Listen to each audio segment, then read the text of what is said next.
Hello મિત્રો, આજે આપણે 11જી વિજ્ઞાન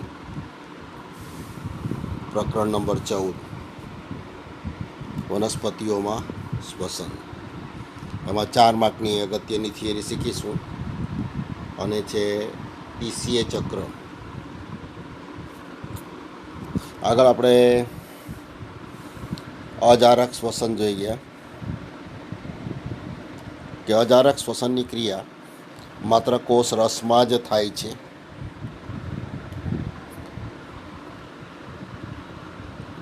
પ્રથમ ગ્લાયકોલાઇસિસની ક્રિયાને અંતે ગ્લુકોઝના એક અણુમાંથી પાયરુવિક એસિડના 2 અણુઓ બને છે અને પછી આગળની પ્રક્રિયા પણ કોષના આધારકમાં જ પૂર્ણ થાય છે. જો વનસ્પતિજન્ય માધ્યમ હોય તો પાયરુવિક એસિડનું પહેલાં ડીકાર્બોક્સિલેશન થાય છે અને એમાંથી એસિટાલ્ડિહાઇડનું નિર્માણ થાય છે અને પછી એસિટાલ્ડિહાઇડનું રિડક્શન થતાં એમાંથી ઇથાઇલ આલ્કોહોલ અથવા ઇથેનોલ બને છે. પણ જો બેક્ટેરિયા હોય કે પ્રાણીના સ્નાયુ હોય એમાં પાયરુવિક એસિડનું ડીકાર્બોક્સિલેશન થતું નથી, સીધું પાયરુવિક એસિડનું રિડક્શન થાય છે. એટલે એમાં નિપજ તરીકે ઇથેનોલને બદલે લેક્ટિક એસિડ બને છે. તો આ રીતે અજારક શ્વસન એમાં ખૂબ જ ઓછી શક્તિ મુક્ત થાય છે, માત્ર 2 ATP જેટલી શક્તિ મુક્ત થાય છે અને પાયરુવિક એસિડનું અપૂર્ણ દહન થાય, એટલે આમ કહીશું કે ગ્લુકોઝનું અપૂર્ણ દહન થાય છે. પરિણામે અન્ય કોઈ કાર્બનિક પદાર્થ પ્રાપ્ત થાય છે. પરંતુ આપણે જારક શ્વસન જોઈએ તો જારક શ્વસનની ક્રિયા આપણે જોઈ ગયા કે કણાભ સૂત્રમાં થાય છે.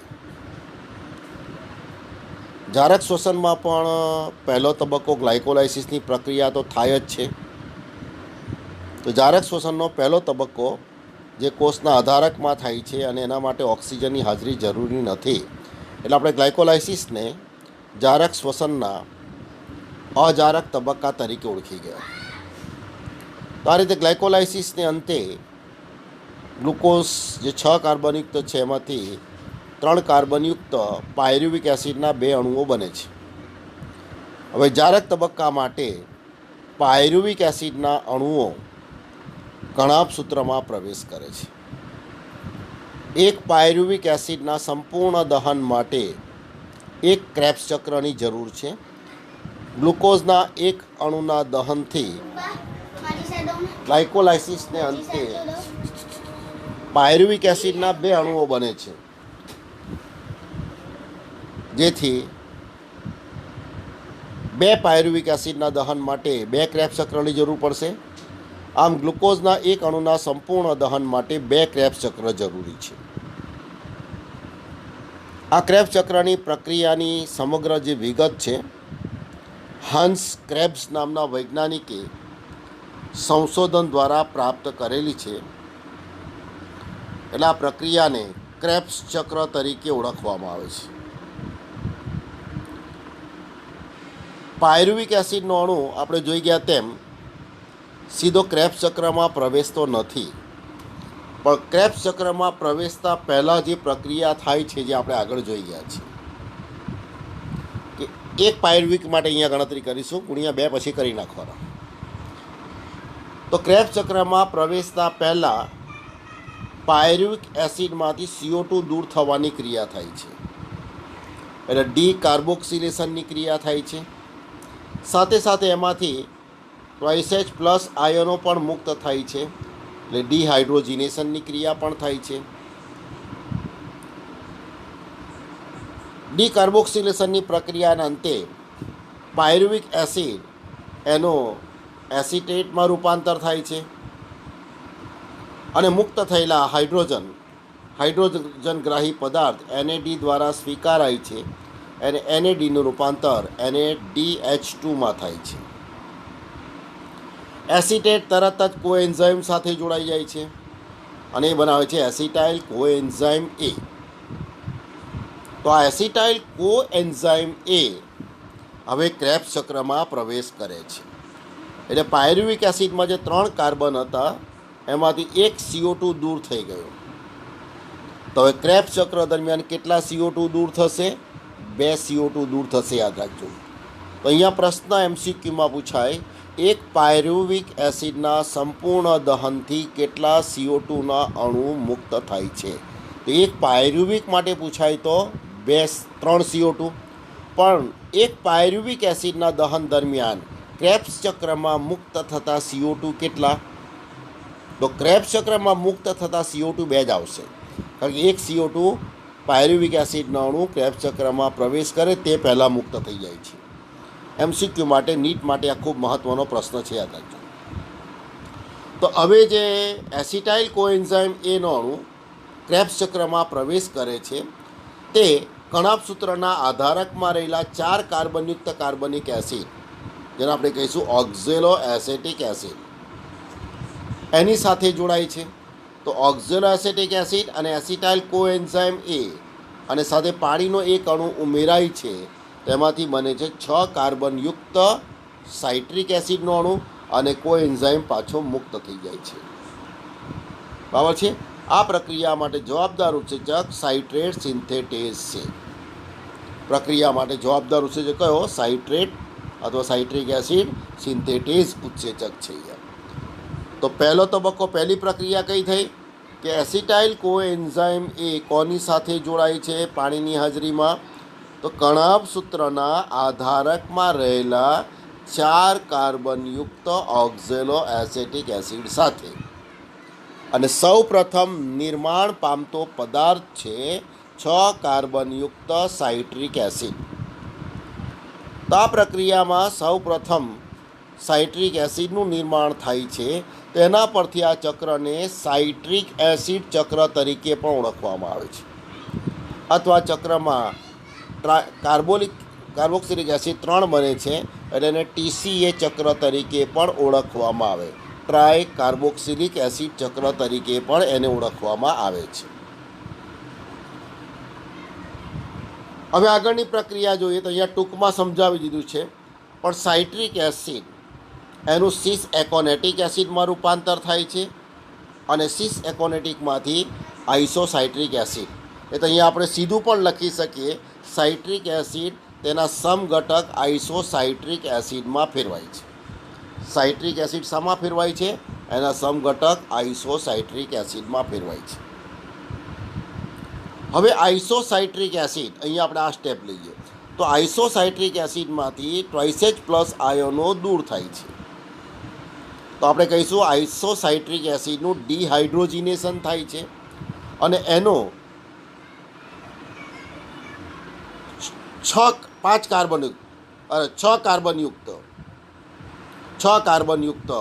ઓક્ઝેલો સક્સિનિક એસિડમાં રૂપાંતર થાય છે. સાઇટ્રિક એસિડ 6 કાર્બનયુક્ત છે, આઇસોસાઇટ્રિક પણ 6 કાર્બનયુક્ત હશે. અહીંયા કાર્બન મુક્ત થતો નથી, ડિહાઇડ્રોજિનેશન થાય છે એટલે 6 કાર્બનયુક્ત શું બને? ઓક્ઝેલો સક્સિનિક એસિડમાં રૂપાંતર થાય છે. અને મુક્ત થયેલા ટ્વાઇસેજ+ આયનનો સ્વીકાર હાઇડ્રોજનગ્રાહી પદાર્થ NAD કરે છે અહીંયા, અને એ રિડ્યુસ થઈને NaDH2 બનાવે છે. ખ્યાલ આવી ગયો? અહીંયા NaDH2 બનાવે છે. એના પછીનો સ્ટેપ લઈએ આપણે, આ સ્ટેપ તો ઓક્ઝેલો સક્સિનિક એસિડ એમાંથી હવે CO2 દૂર થાય છે. તો ઓક્ઝેલો સક્સિનિક એસિડમાંથી CO2 દૂર થાય એટલે અહીંયા ડીકાર્બોક્સિલેશનની પ્રક્રિયા થઈ, અને ડીકાર્બોક્સિલેશનની પ્રક્રિયા થઈ એટલે ઓક્ઝેલો સક્સિનિક એસિડ કેટલા કાર્બનિક હતો? 6 કાર્બનિક.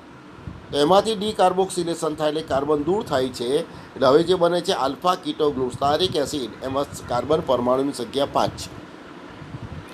અને આ પ્રશ્ન અહીંયા MCQમાં ખાસ યાદ રાખવાનો છે કે સમગ્ર ચક્ર દરમિયાન 5 કાર્બનયુક્ત કાર્બનિક એસિડ એક જ બને છે, આલ્ફા કીટોગ્લુટારિક એસિડ. એ પહેલાંના બધા કાર્બનિક એસિડ 6 કાર્બનવાળા છે, એના પછીના બધા કાર્બનિક એસિડ 4 કાર્બનવાળા છે. તો 5 કાર્બનયુક્ત કાર્બનિક એસિડ કયો? Alpha ketoglutaric acid. હવે આલ્ફા કીટોગ્લુટારિક એસિડ વચગાળાનું સંયોજન છે, ખૂબ મહત્ત્વનું સંયોજન છે. આલ્ફા કીટોગ્લુટારિક એસિડમાંથી CO2 દૂર થવાની ક્રિયા થાય છે, સાથે સાથે એમાં ડિહાઇડ્રોજિનેશનની પણ ક્રિયા થાય છે. અને ડિહાઇડ્રોજિનેશનની ક્રિયા થાય, બરાબર છે, એટલે આમાંથી ટ્વાઇસ એચ પ્લસ આયનો મુક્ત થાય છે. તો અહીંયા બે ક્રિયા થઈ, ડી કાર્બોક્સિલેશન અને ડિહાઇડ્રોજિનેશન.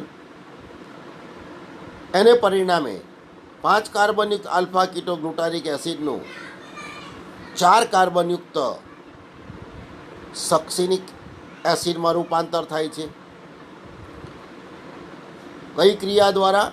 તો 5 કાર્બનયુક્ત આલ્ફા કીટોગ્લુટારિક એસિડનું ડી કાર્બોક્સિલેશન અને ડિહાઇડ્રોજિનેશન બે ક્રિયાને અંતે અહીંયા આપણે જોઈએ CO2 મુક્ત થયો, અહીંયા ટ્વાઇસ એચ પ્લસ આયન મુક્ત થયો, એટલે ડીકાર્બોક્સિલેશન અને ડિહાઇડ્રોજિનેશનની ક્રિયાને અંતે એનું રૂપાંતર થાય છે 4 કાર્બનયુક્ત સક્સિનિક એસિડમાં.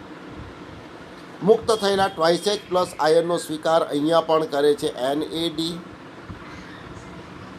અને એ રિડ્યુસ થઈને બનાવે છે NaDH2.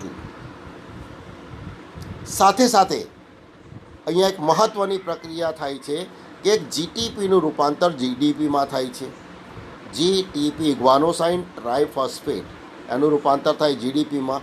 મુક્ત થયેલો ફોસ્ફેટ એટીપીના નિર્માણમાં વપરાય છે. એટલે અહીંયા એક એડીપીમાંથી એક એટીપીનું નિર્માણ થાય છે, અને આધારક આધારિત આ એક જ એટીપી અહીંયા બને યુગ્મ ક્રિયા દ્વારા.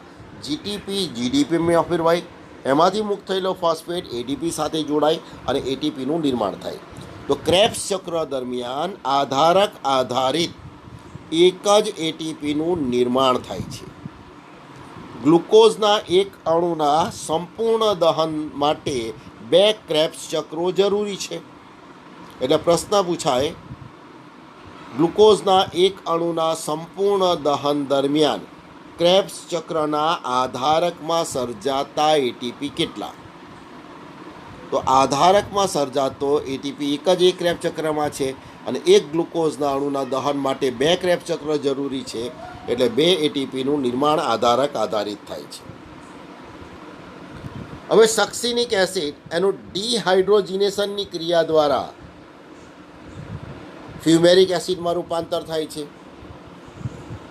અને મુક્ત થયેલા ટ્વાઇસ એચ પ્લસ આયનનો સ્વીકાર અહીંયા FAD કરે છે અને રિડ્યુસ થઈને FADH2 બનાવે છે. ફ્યુમેરિક એસિડ પાણીનું અણુ મેળવીને મેલિક એસિડમાં ફેરવાય છે, અને મેલિક એસિડનું ડિહાઇડ્રોજિનેશન થાય એટલે એનું ફરીથી ઓક્ઝેલો એસિટિક એસિડમાં રૂપાંતર થાય. અહીંયા પણ મુક્ત થયેલા ટ્વાઇસ એચ પ્લસ આયનનો સ્વીકાર NAD દ્વારા થાય છે અને રિડ્યુસ થઈને બનાવે છે NaDH2.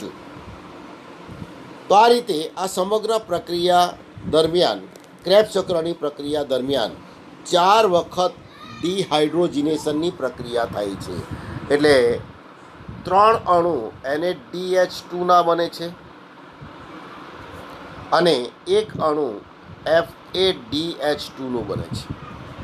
તો આ ક્રેબ્સ ચક્ર દરમિયાન બને છે. અને આગળની પ્રક્રિયામાં આપણે જોઈ ગયા કે 1 NaDH2 બને છે ક્રેબ્સ ચક્રની પ્રક્રિયા પહેલાં. એટલે કુલ NaDH2ના કેટલા અણુ બની ગયા? 1 પાયરુવિકના દહન માટે તો 4 NaDH2, આ બેનો સરવાળો કરીએ એટલે, અને 1 FADH2.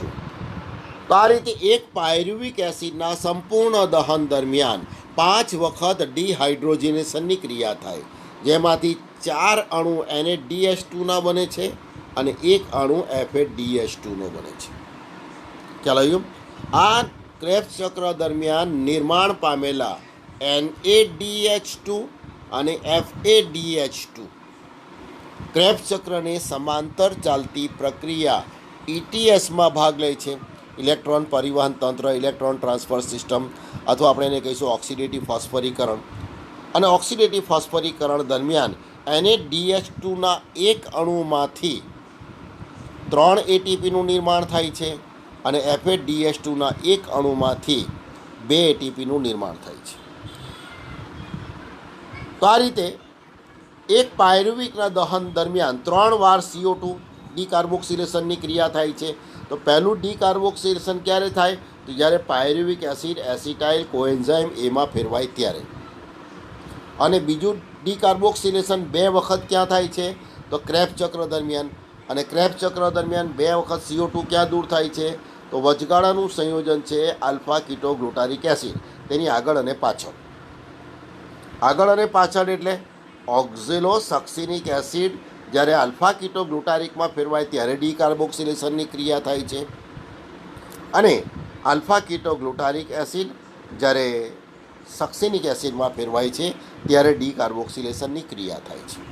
તો આ રીતે પાયરુવિક એસિડનું સંપૂર્ણ દહન થાય એટલે 3 CO2ના અણુઓ મુક્ત થાય છે. સાથે આપણે ઓક્સિડેટિવ ફોસ્ફોરીકરણની ક્રિયા જે છે એમાં પાણીના અણુ પણ બને છે. સાથે આપણે જોઈએ કે 5 વખત ટ્વાઇસેચ પ્લસ આયનો મુક્ત થાય છે.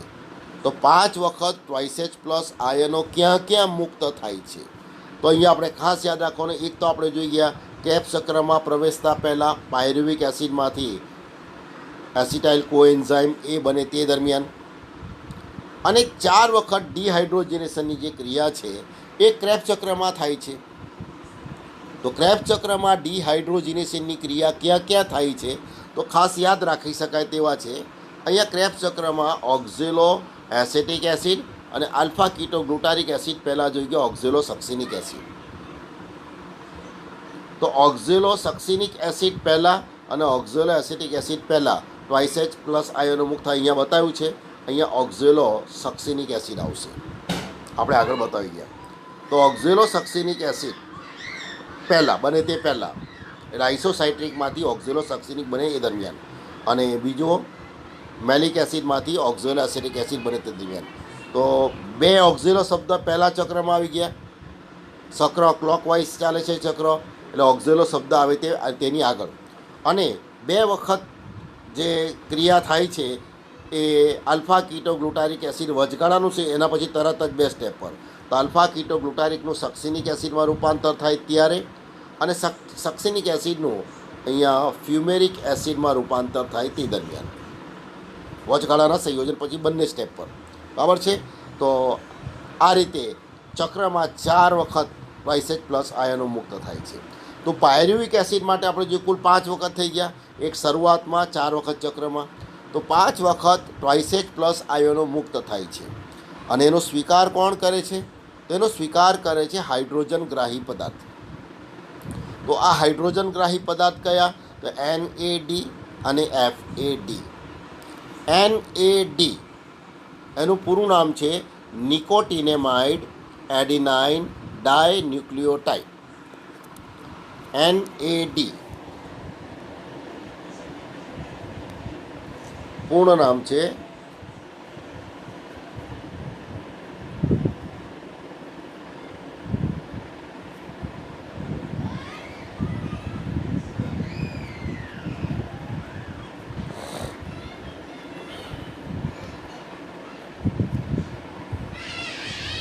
અને બીજો આપણે જોઈ ગયા FAD. FAD એટલે ફ્લેવિન એડિનાઇન ડાયન્યુક્લિયોટાઇડ.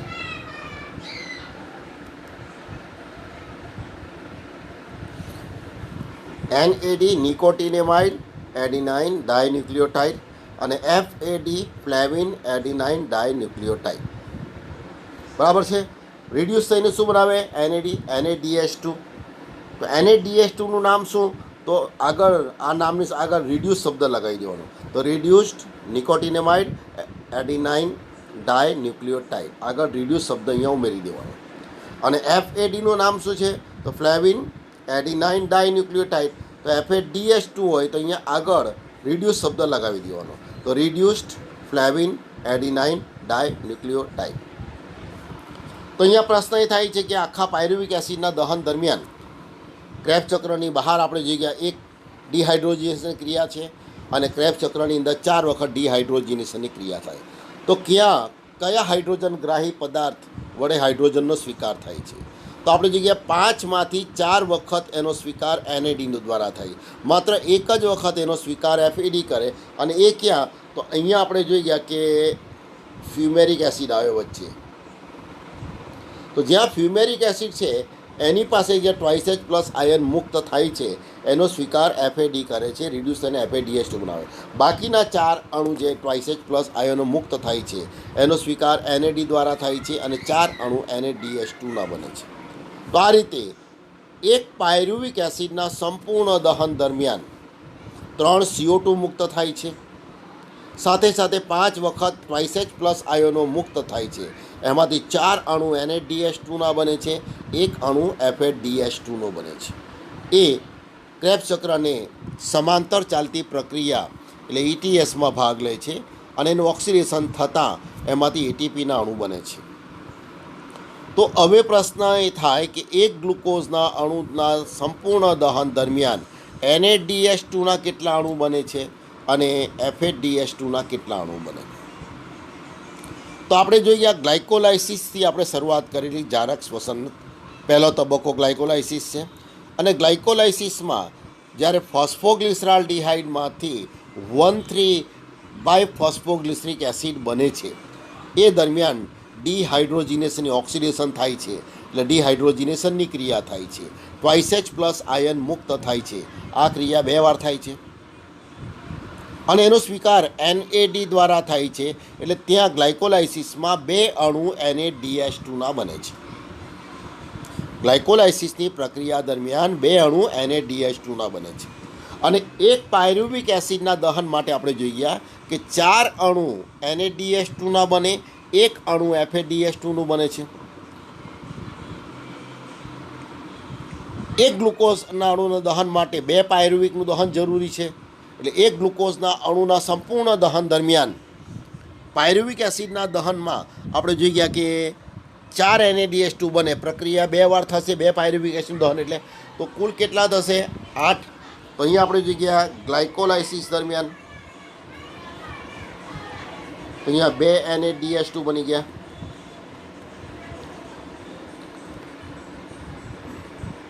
પાયરુવિક એસિડના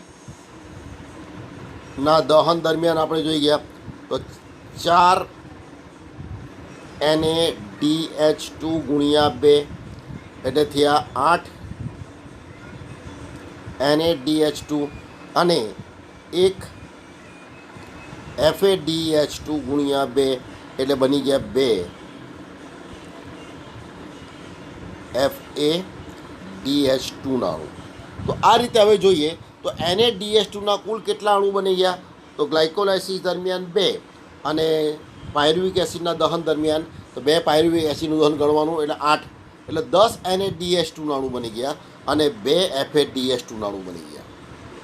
એક ગ્લુકોઝના અણુના સંપૂર્ણ દહન દરમિયાન કુલ NaDH2ના કેટલા અણુ બની ગયા? 10 અણુ. ગ્લાયકોલાઇસિસ દરમિયાન 2 અને 2 વાર પાયરુવિક એસિડનું દહન થાય એટલે 8 અને FADH2નો એક અણુ 1 પાયરુવિકના દહન દરમિયાન બને છે ક્રેબ્સ ચક્રમાં, એટલે 2 FADH2 બને. હવે એમાંથી ATPનું નિર્માણ ક્યારે થશે? કે જ્યારે NaDH2 અને FADH2 પાસે રહેલા હાઇડ્રોજન અને ઇલેક્ટ્રોન ETSમાં ભાગ લે અને એમાં રહેલા હાઇડ્રોજન અને ઇલેક્ટ્રોનનું વાતાવરણમાંથી પ્રવેશેલા O2 સુધી વહન થાય ત્યાં સુધી એમાંથી ATPનું નિર્માણ થાય, એટલે કે ઓક્સિડેટિવ ફોસ્ફોરીકરણની ક્રિયા થશે. અને એ ક્રિયા થાય છે કણાભસૂત્રના ક્રિસ્ટીના પટલમાં. ક્રેબ્સ ચક્ર આપણે જોઈ ગયા કણાભસૂત્રના આધારકમાં એટલે મેટ્રિક્સમાં ક્રિયા થાય છે. હવે એક NaDH2ના અણુના દહનથી 3 ATP બને. તો આવા 10 અણુ NaDH2ના બનેલા છે એટલે 10 તરી 30 ATP બનશે. એક FADH2ના ઓક્સિડેશનથી 2 ATP બને તો 2માંથી બનશે 4. એટલે સમગ્ર ઓક્સિડેટિવ ફોસ્ફોરીકરણ દરમિયાન કેટલા ATP બનશે? તો NaDH2 એના ઓક્સિડેશનથી કુલ 10 તરી 30 ATP બને. FADH2ના ઓક્સિડેટિવ ફોસ્ફોરીકરણથી 4 એટલે 30 ને 4 34 ATP ઓક્સિડેટિવ ફોસ્ફોરીકરણની ક્રિયા દરમિયાન બને છે. તો આધારક આધારિત કેટલા બને છે? તો આપણે જોઈએ કે ગ્લાયકોલાઇસિસની પ્રક્રિયા દરમિયાન ફોસ્ફોરાયલેશનની ક્રિયા થાય એમાં 2 ATPના અણુઓ વપરાય છે. ડિફોસ્ફોરાયલેશનની ક્રિયા 2 વાર થાય છે. 2 ATPના અણુઓ 2 વાર બને એટલે 4 ATPના અણુનું નિર્માણ થાય છે. એટલે ગ્લાયકોલાઇસિસની પ્રક્રિયાને અંતે આધારક આધારિત, કારણ કે આ પ્રક્રિયા આધારકમાં થાય છે, 2 ATPના અણુ નફા રૂપે મળે તો ગ્લાયકોલાઇસિસમાં 2 એટીપી મળી ગયા આધારક આધારિત. ક્રેબ્સ ચક્ર દરમિયાન આપણે જોઈએ તો ક્રેબ્સ ચક્રની પ્રક્રિયા પણ કણપસૂત્રના આધારકમાં થાય છે. પેલું કોષના આધારકમાં તો યાદ રાખજો, આ કણપસૂત્રના આધારકમાં છે. તો આમાં આલ્ફા કીટો ગ્લુટારિક એસિડ જ્યારે સક્સિનિક એસિડમાં ફેરવાય છે ત્યારે યુગ્મ પ્રક્રિયા જોઈએ આપણે. જીટીપીનું જીડીપીમાં રૂપાંતર થાય, સાથે એટીપી બને. તો એક ક્રેબ્સ ચક્ર દરમિયાન આધારક આધારિત 1 એટીપી બને. તો ગ્લુકોઝના એક અણુના સંપૂર્ણ દહન માટે 2 ક્રેબ્સ ચક્ર જરૂરી છે, એટલે આધારક આધારિત 2 એટીપી બનશે. એટલે આધારક આધારિત હવે કુલ એટીપી કેટલા થઈ ગયા ગ્લુકોઝના દહન માટે? તો ક્રેબ્સ ચક્રમાં 2, ગ્લાયકોલાઇસિસમાં 2 એટલે 4. તો હવે કુલ એટીપી થશે આધારક આધારિત 4 એટીપી બને. ઓક્સિડેટિવ ફોસ્ફોરીકરણથી 34 એટીપી બને. એટલે એટીપી જે બનતા એટીપીની સંખ્યા થઈ ગઈ 38. તો આ રીતે એક ગ્લુકોઝના અણુના સંપૂર્ણ દહનથી બનતા એટીપીની સંખ્યા કેટલી થઈ ગઈ? 38 એટીપી થઈ ગયા. હવે આપણે જોઈ ગયા અજારક શ્વસનની ક્રિયા. તેમાં માત્ર ગ્લાયકોલાઇસિસની જ ક્રિયા થાય, પછી કોઈ એટીપી બનતા નથી. તો અજારક શ્વસન દરમિયાન બનતા એટીપી મળતા એટીપીની સંખ્યા કેટલી? માત્ર 2. એટલે ખૂબ ઓછી શક્તિ મુક્ત થાય છે. અજારક શ્વસનમાં પાયરુવિક એસિડના અણુનું અપૂર્ણ દહન થાય, એટલે કે ગ્લુકોઝનું સંપૂર્ણ દહન થતું નથી, એટલે અન્ય કોઈ કાર્બનિક પદાર્થ મળે છે. જ્યારે જારક શ્વસનમાં ગ્લુકોઝના અણુનું સંપૂર્ણ દહન થાય છે, એટલે એમાંથી CO2 વત્તા H2O વત્તા પુષ્કળ શક્તિ મુક્ત થાય છે. તો અજારકમાં માત્ર 2 એટીપી જેટલી શક્તિ મળે, જારક શ્વસનને અંતે 38 એટીપી જેટલી શક્તિ મળે. પણ 38 એટીપી પ્રાપ્ત થતી નથી. કારણ શું? તો આપણે જોઈએ કે ગ્લાયકોલાઇસિસની જે પ્રક્રિયા છે, જારક શ્વસનનો પહેલો તબક્કો, એ પ્રક્રિયા થાય છે કોષના આધારકમાં, અને જારક તબક્કો થાય છે કણાભસૂત્રમાં. તો હવે પાયરુવિક એસિડના અણુઓ જે બને છે કોષના આધારકમાં, ત્યાંથી એણે સ્થળાંતર કરીને ક્યાં જવું પડે? કણાભસૂત્રમાં જવું પડે. તો પાયરુવિક એસિડના કણાભસૂત્રમાં પ્રસરણ દરમિયાન એક પાયરુવિકના પ્રસરણ દરમિયાન 1 એટીપી જેટલી શક્તિ વપરાય. તો ગ્લાયકોલાઇસિસને અંતે એક ગ્લુકોઝમાંથી આવા પાયરુવિક એસિડના કેટલા અણુ બનેલા છે? કોષના આધારકમાં 2 પાયરુવિક એસિડ બનેલા છે. તો 2 પાયરુવિક એસિડના અણુઓ જ્યારે કણાભસૂત્રમાં પ્રસરણ પામશે ત્યારે 2 એટીપી જેટલી શક્તિ વપરાઈ જશે. તો એક ગ્લુકોઝના અણુના સંપૂર્ણ દહનથી જે બનતા એટીપી 38 હતા, એમાંથી 2 એટીપી 2 પાયરુવિક એસિડના અણુના કણાભસૂત્રના પ્રસરણ દરમિયાન વપરાઈ જાય છે, એટલે પ્રાપ્ત થતા એટીપીની સંખ્યા આવશે 36. તો હવે પ્રશ્ન બરાબર વાંચીને જવાબ આપવાનો છે કે અજારક શ્વસન કરતાં જારક શ્વસનમાં બનતા એટીપી કેટલા ગણા? બનતા એટીપી તો જારકમાં બને 38, અજારકમાં બને 2, તો 38 ભાગ્યા 2 એટલે 19 એટીપી જવાબ આવશે. પણ અજારક કરતાં જારક શ્વસનમાં પ્રાપ્ત થતા એટીપી કેટલા? તો બને તો ભલે 38, પણ પ્રાપ્ત કેટલા થાય? પેલા 2 વપરાશ બાદ 36. તો 36 ભાગ્યા 2 એટલે પ્રાપ્ત થતા એટીપી કેટલા? 18 ગણા. એટલે બનતા એટીપીનો ગુણોત્તર આવશે 19 ગણો, અને પ્રાપ્ત થતા એટીપીનો ગુણોત્તર આવશે 18 ગણો. તો આ રીતે ક્રેબ્સ ચક્ર, અને અહીંયા ટૂંકમાં સમજાવેલું છે. કેટલા કાર્બનિક એસિડ વચ્ચે આપેલા નથી, બરાબર છે, પણ એની અંદર મેં તમને જે કેટલાક કાર્બનિક એસિડ અંદર ઉમેરીને આગળ સમજાવેલું છે, એ ચક્ર તમારે નવેસરથી દોરી દેવાનું, બરાબર. અને પાછો સમય મળશે આપણે રૂબરૂ મળવાનો, તો ત્યારે આ ચક્ર પાછો સમજાવીશ તમને અહીંયા. ખ્યાલ આવી ગયો? તો આ રીતે ક્રેબ્સ ચક્ર એટલે આપણે જોઈ ગયા એને ક્રેબ્સ ચક્ર તરીકે કેમ ઓળખવામાં આવે?